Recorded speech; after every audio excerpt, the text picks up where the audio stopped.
Hello everyone, मैं हूं कामरान चौधरी और आप देख रहे हैं केमिस्ट्री विद कामरान। आज हम लोग आपकी क्लास 11 का फर्स्ट ईयर केमिस्ट्री का चैप्टर नंबर 1 जिसका नाम है बेसिक कॉन्सेप्ट्स वो स्टार्ट करने जा रहे हैं।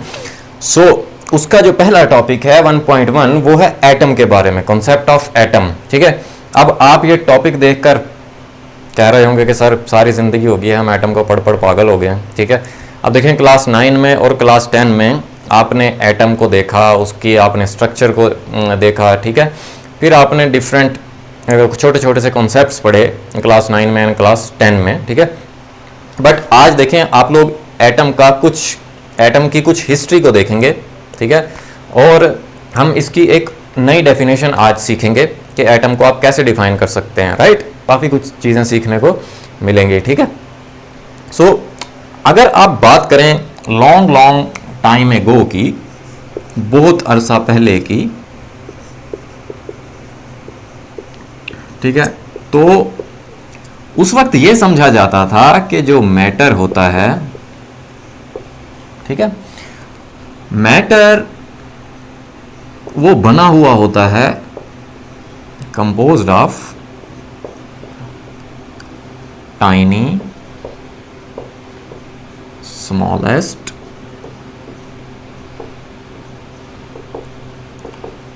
इंडिविजिबल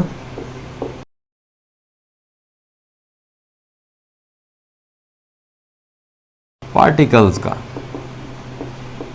ठीक है कि जी मैटर जो होता है वो बहुत ही स्मॉलेस्ट, टाइनी, इनडिविजिबल, ना डिवाइड होने वाले और सिंपल पार्टिकल्स से मिलकर बना हुआ होता है। ठीक है, अब मैटर का तो आपको अंदाजा होगा कि मैटर किस चीज को बोलते हैं। मैटर कोई भी एक ऐसा सब्सटेंस होता है जो कि कुछ ना कुछ स्पेस ऑक्युपाई करता है और जिसका कुछ ना कुछ मैस होता है। ठीक है, the substance which possess mass and occupy some space is known as matter. अगर आप अपने इर्द गिर्द जितनी भी चीजें आप देखेंगे तो वो सारी की सारी मैटर हैं। फॉर एग्जांपल ये बोर्ड नजर आ रहा है आपको, ये मार्कर नजर आ रहा है, इवन के मैं भी अगर नजर आ रहा हूं, ठीक है, मैं भी क्या हूं, एक मैटर हूं। ठीक है, अब उस वक्त के जो लोग थे, उस वक्त के जो फिलोसफर्स थे, बेसिकली जो ग्रीक फिलोसफर्स थे, वो ये समझते थे कि matter is composed of tiny small indivisible and simple particles. ठीक है, अब उन ग्रीक फिलोसफर्स का ये ख्याल था कि अगर आप मैटर को डिवाइड करते जाएं, ठीक है, तो एक वक्त ऐसा आएगा कि उसका एक इतना छोटा पार्टिकल रह जाएगा जिसको आप फर्दर डिवाइड नहीं कर पाएंगे। ठीक है, इसी बेस पे एक ग्रीक फिलोसफर था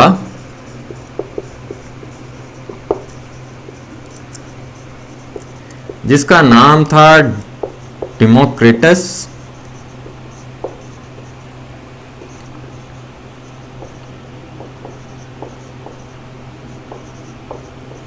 ठीक है, उसने इन इनडिविजिबल पार्टिकल्स को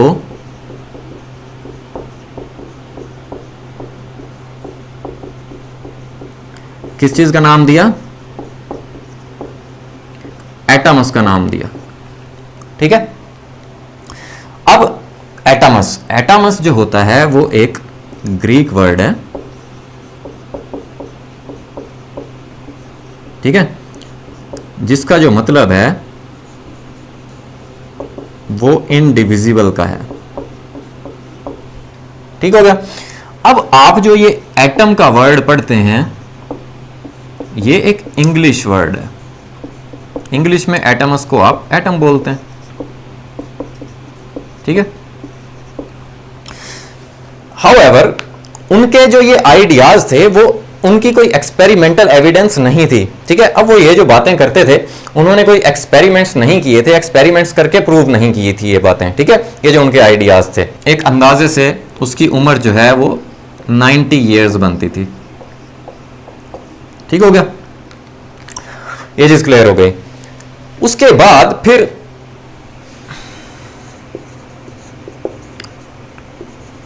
17th सेंचुरी के एंड में, ठीक है, 17th सेंचुरी के एंड में जब स्टडी हुई जिसको हम बोलते हैं quantitative study of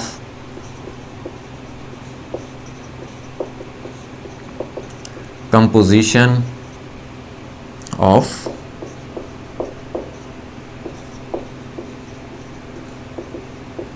pure substances. ठीक है, अब देखें, सबसे पहले तो मैं आपको ये चीज़ बता देता हूं कि क्वांटिटेटिव स्टडी क्या होती है। क्वांटिटेटिव स्टडी एक ऐसा एनालिसिस होता है, एक ऐसी स्टडी होती है जिसमें आप किसी भी सैंपल की बेसिकली अमाउंट, उसकी कंसंट्रेशन को एनालाइज कर रहे होते हैं। ठीक है, उसकी कंसंट्रेशन की एनालिसिस कर रहे होते हैं, राइट। अब प्योर सब्सटेंस आपने class 9 chapter number 1 fundamental of chemistry में आपने पढ़ा था कंपाउंड की डेफिनेशन।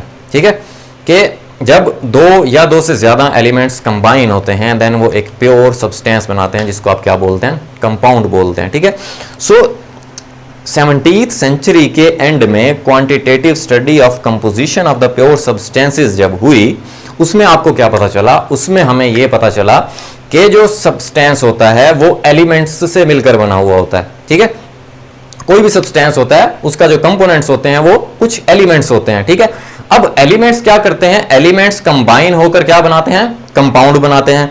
और अगर आप उन्हीं कंपाउंड्स को ब्रेक डाउन कर दें, ठीक है, तो वो क्या बना देंगे, अगेन वो एलिमेंट्स में ब्रेक डाउन हो जाएंगे, एलिमेंट्स अलग हो जाएंगे उनसे, राइट। सो ये चीज हमें पता लगी लेटर इन 17th सेंचुरी। ठीक है, अच्छा, फिर उसके बाद क्या हुआ, उसके बाद एक इंग्लिश स्कूल टीचर था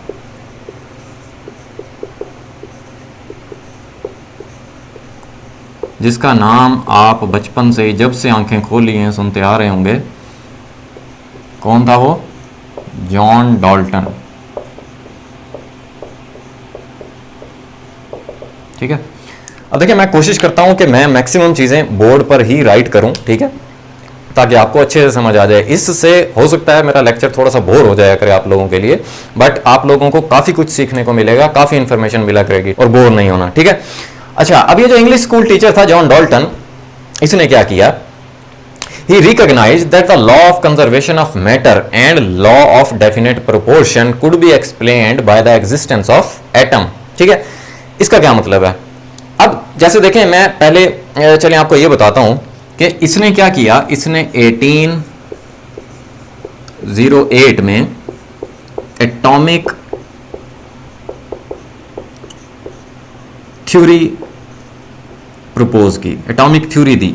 ठीक है, जो कि आप chapter number 1 class 9 fundamental of chemistry में आप लोगों ने ये जॉन डाल्टन की एटॉमिक थ्योरी के 4 पॉइंट्स पढ़े थे। ठीक है, वो 4 पॉइंट्स कौन कौन से थे, पहला पॉइंट कि all the matter is composed of tiny indivisible particles called atom. ठीक है, जो सेकंड पॉइंट था वो ये था कि all the atoms of the same element have same mass and same volume. ठीक है, और वो आइडेंटिकल होते हैं, एक ही एलिमेंट के जो तमाम के तमाम एटम्स होते हैं उनका सेम मास होता है, सेम वॉल्यूम होता है और एक ही तरह के होते हैं। ठीक है, तीसरा पॉइंट ये था कि in a chemical reaction atoms can rearrange, can combine, ठीक है, या वो ब्रेक डाउन हो जाते हैं, ठीक है, या सेपरेट हो जाते हैं। सो थर्ड पॉइंट उसका ये था। फोर्थ पॉइंट क्या था कि matter neither be created nor be destroyed. ये जॉन डाल्टन की एटॉमिक थ्योरी के आपने 4 पॉइंट्स पढ़े थे। उसने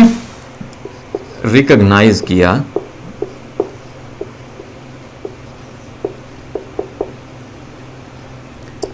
that law of conservation of matter and law of definite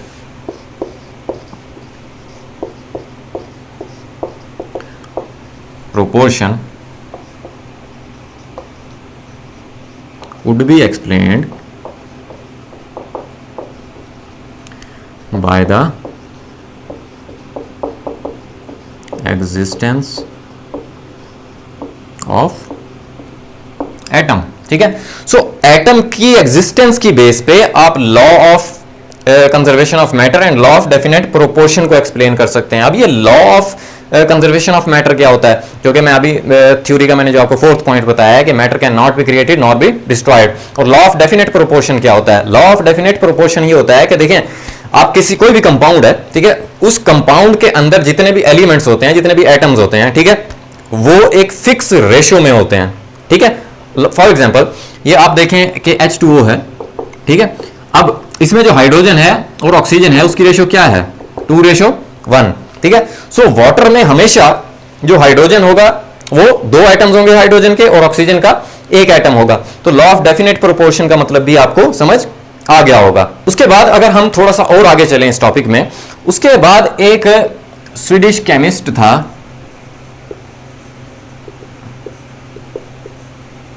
जिसका नाम था जॉन्स जैकब बर्जीलियस, ठीक है। अब ये जो बर्जीलियस था ना, ये भी एक तरह से रॉबर्ट बॉयल की तरह, जॉन डाल्टन की तरह, एंटोनियो लेवाइजर की तरह, इस बर्जीलियस को भी फादर ऑफ केमिस्ट्री कहा जाता है, मॉडर्न केमिस्ट्री का फादर, ठीक है। सो इसने क्या किया? ही डिटरमाइंड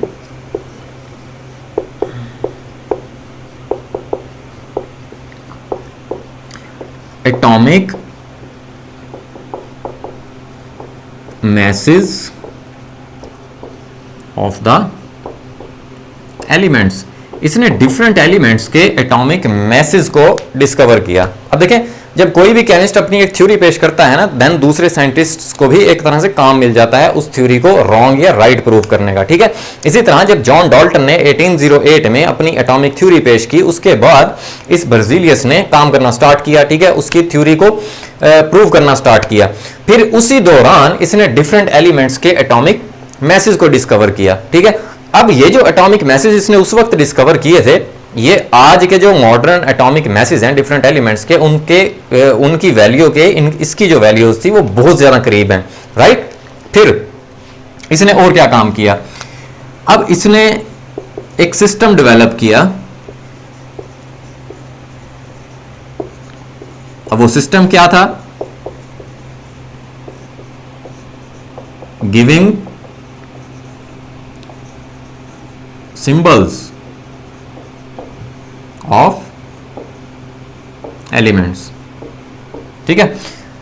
अब इसके बारे में मैं थोड़ा सा बता देता हूं, हम ज्यादा डिटेल में नहीं जाएंगे, ठीक है, क्योंकि ये आप बड़ी मुश्किल से लेक्चर ले रहे होते हैं, राइट। सो बोर नहीं करूंगा मैं आपको। सो ये सिस्टम क्या था? अब इस सिस्टम के बारे में आपको थोड़ा सा बताता हूं कि लाइक देखें, हमारे पास एक एलिमेंट है सोडियम, ठीक है। अब आपने इसका नाम पढ़ा हुआ है सोडियम, ठीक है। अब Na, इस सोडियम में आपको कहीं पे भी N नजर नहीं आ रहा, ना ही A नजर आ रहा है, ठीक है। सो इसका जो लैटिन नेम है वो है नेट्रियम, ठीक है। सो बर्जीलियस ने एक ऐसा सिस्टम डेवलप किया। इसने क्या कहा? इसने ये कहा कि जो एलिमेंट्स के जो सिंबल्स हैं, ठीक है, वो इनके लैटिन नेम्स पे होने चाहिए, राइट। सो ये थोड़ा सा आपको अब समझ आ गया होगा, ठीक है, कि किस तरह का उसने ये सिस्टम डेवलप किया था। अब इसने और क्या किया था, मैं आपको थोड़ा सा फर्दर बता देता हूं आपकी इंफॉर्मेशन के लिए। He discovered 4 elements during his experiments, ठीक है। वो एलिमेंट्स कौन कौन से थे? वो एलिमेंट्स थे सिलिकॉन, सीरियम, सेलेनियम और थोरियम। इसने ये 4 एलिमेंट्स को भी डिस्कवर किया जब ये एक्सपेरिमेंट कर रहा था, राइट। अब जरा हम चलते हैं एटम की डेफिनेशन के ऊपर, ठीक है, कि एटम को आप कैसे डिफाइन कर सकते हैं। So atom is defined as smallest particle of an element which may or may not exist independently, ठीक है। अब के एटम स्मॉलेस्ट पार्टिकल होता है एलिमेंट का, जो कि इंडिपेंडेंट रह भी सकता है और इंडिपेंडेंट नहीं भी रह सकता। ठीक है, कि आजादाना अकेला रह भी सकता है और नहीं भी रह सकता। अब आप उन एलिमेंट्स को हम देख लेते हैं जो कि विच मे एग्जिस्ट इंडिपेंडेंटली,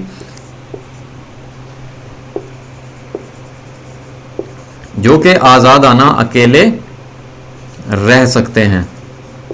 उनको हम देख लेते हैं पहले, जैसे हीलियम, नियॉन, ऑर्गन, ये जो आपकी जितनी भी गैसेस हैं, ठीक है, आप इनको देखते हैं कि ये अकेली रहती हैं। ठीक है, ये डायटोमिक फॉर्म में या मॉलिक्यूलर फॉर्म में भी नहीं होती, ना ही ये किसी भी एलिमेंट से रिएक्ट करती हैं। ठीक है, सो ये जो नोबल गैसेस हैं आपके, जो ग्रुप नंबर 8 के जो एलिमेंट्स होते हैं, वो आजादाना अकेले रहते हैं। ठीक है, ये किसी से रिएक्ट नहीं करते। इसी तरह वो elements which may not exist independently,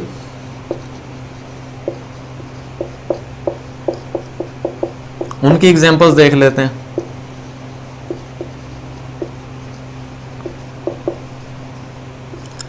for example hydrogen है, ऑक्सीजन है, नाइट्रोजन है, क्लोरीन है, ब्रोमीन है।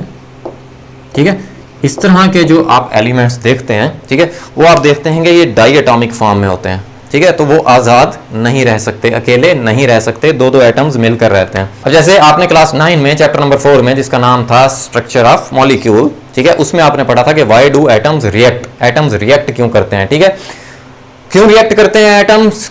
स्टेबिलिटी गेन करने के लिए। ठीक है, नोबल गैसेस की तरह अपना डुप्लेट या ऑक्टेट कंप्लीट करने के लिए। अब आप देखेंगे नोबल गैसेस का डुप्लेट या ऑक्टेट ऑलरेडी कंप्लीट होता है। ठीक है, इनके वैलेंस शेल में 2 या 8 इलेक्ट्रॉन्स कंप्लीट होते हैं। ठीक है, तो इनको जरूरत नहीं है किसी दूसरे एटम से बॉन्ड बनाने के लिए, जबकि बाकी जितने भी आप एलिमेंट्स को देख लें, ठीक है, वो या तो वो कंपाउंड्स बना लेते हैं, ठीक है, या वो आयंस बना लेते हैं, या वो मॉलिक्यूलर फॉर्म में होते हैं। ठीक है, to become stable, stability gain करने के लिए, राइट। अब आपके जो मन में जो क्वेश्चंस आते हैं, ठीक है, कि सर ये जैसे हाइड्रोजन है, ऑक्सीजन है, नाइट्रोजन है, क्लोरीन है, ब्रोमीन है, ठीक है, ये इस तरह के जो एलिमेंट्स हैं, ये डायटोमिक फॉर्म में क्यों होते हैं, मॉलिक्यूलर फॉर्म में क्यों होते हैं? बाकी जो दूसरे एलिमेंट्स हैं, जैसे सोडियम है, पोटाशियम है, कार्बन है, ठीक है, और दूसरे एलिमेंट्स हैं, वो मोनोएटॉमिक फॉर्म में होते हैं, ऐसा क्यों है? ठीक है, अब इस कॉन्सेप्ट को मैं आपको समझाता हूं कि ये क्या कॉन्सेप्ट है बेसिकली। अब आप देखें जरा, मैं जनरल से एग्जांपल से आपको समझाता हूं कि कुछ लोग हैं, ठीक है, अगर उन्हें कहा जाए कि यार आप लोग अकेला रहना पसंद करेंगे या किसी दूसरे के साथ रहना पसंद करेंगे, ठीक है, सो हो सकता है उनमें से जस्ट 1% या इससे भी कम चाहे कि वो अकेला रहे।